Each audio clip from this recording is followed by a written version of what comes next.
United States President Donald Trump laid the groundwork for a fraught NATO summit on Tuesday as he set off on a week-long Europe trip.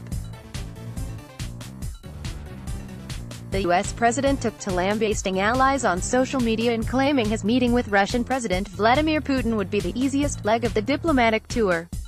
As he left the White House for Brussels, Mr. Trump said the alliance's members were contributing too little and that he would have no problems in his meeting with the Russian leader, heightening fears in Brussels about a further tear in the already damaged transatlantic alliance. Yet, for all of the acrimony around his treatment of European allies, Mr. Trump appeared to care little as he set off for the continent. Speaking to reporters on the South Lawn of the White House, he said that Britain was in turmoil after two high-profile resignations over Brexit and that it was certainly going to be an interesting time with NATO. He said that the decades-long security pact helps them a lot more than it helps us. And Mr. Putin, frankly, he may be the easiest of them all, he said. Who would think? NATO did not respond to a request for comment about Mr. Trump's remarks, and alliance officials have been careful about publicly and privately criticizing the president ahead of his visit. Read more from Jack Moore in Brussels. NATO's glistening new headquarters is home to an alliance with old problems. Europe aims to avoid disaster as NATO prepares for a Trump-tornado NATO summit. The key issues on the table for alliance. As Mr. Trump carried out his verbal assault on Europe, NATO Secretary-General Jens Stoltenberg instead looked to appease Mr. Trump, thanking him for his leadership in pushing for greater defense spending even as the president attacked allies ahead of the summit. Speaking at the alliance's new headquarters in Brussels before Mr. Trump's comments on Tuesday, the NATO leader emphasized a message of unity and talked up efforts by Canada and European members to boost their defense, a response to U.S. complaints about lopsided contributions in the 29-member alliance. I would like to thank President Trump for his leadership on defense spending. It is clearly having an impact, he said. My message is that now European allies are stepping up, Canada is stepping up, we are doing more together. I am absolutely certain that this summit will show that we are able to deliver on defense despite disagreements on other issues. Mr. Trump has threatened that he would only protect countries who met the 2% defense spending obligation the alliance states agreed to meet by 2024.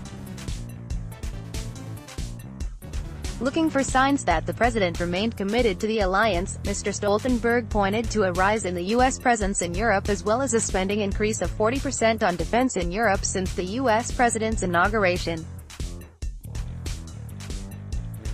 Actions speak louder than words, he said.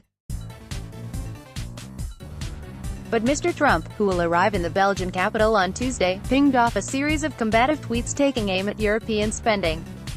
Getting ready to leave for Europe. First meeting, NATO. The U.S. is spending many times more than any other country in order to protect them. Not fair to the U.S. taxpayer, he wrote. In a second tweet, he said, NATO countries must pay more, the United States must pay less. Very unfair. In an earlier tweet on Monday, he said the situation within NATO was not fair, nor is it acceptable. In response to American complaints, the NATO chief said he expected 3 more countries, without specifying which members, to reach the 2% threshold of defense spending per GDP this year. NATO estimates suggest that European members and Canada will add $266 billion (DH 977 billion) in defense spending between now and 2024, the target year for all members to reach the threshold, according to Mr. Stoltenberg. The alliance say that 15 members, or just over half, will meet the benchmark by that year, based on current trends. Nations were cutting defense spending by billions of dollars, now they are adding billions of dollars, he said. Experts say that while Mr. Trump can claim some credit for a change in spending at NATO, his actions are still damaging for Washington in the wider world. The President of the United States is irrational and unconvinced of the value of the transatlantic alliance, Marcel Dursis, political scientist at the University of Kiel, says. He is unconcerned with reality and fond of Putin. That's bound to lead Europeans to spend more on defense, but it doesn't further the American national interest. European allies are so concerned about the Trump effect that they are making moves to strengthen their voices as one and combat any negative impact he may have on the 69-year-old alliance.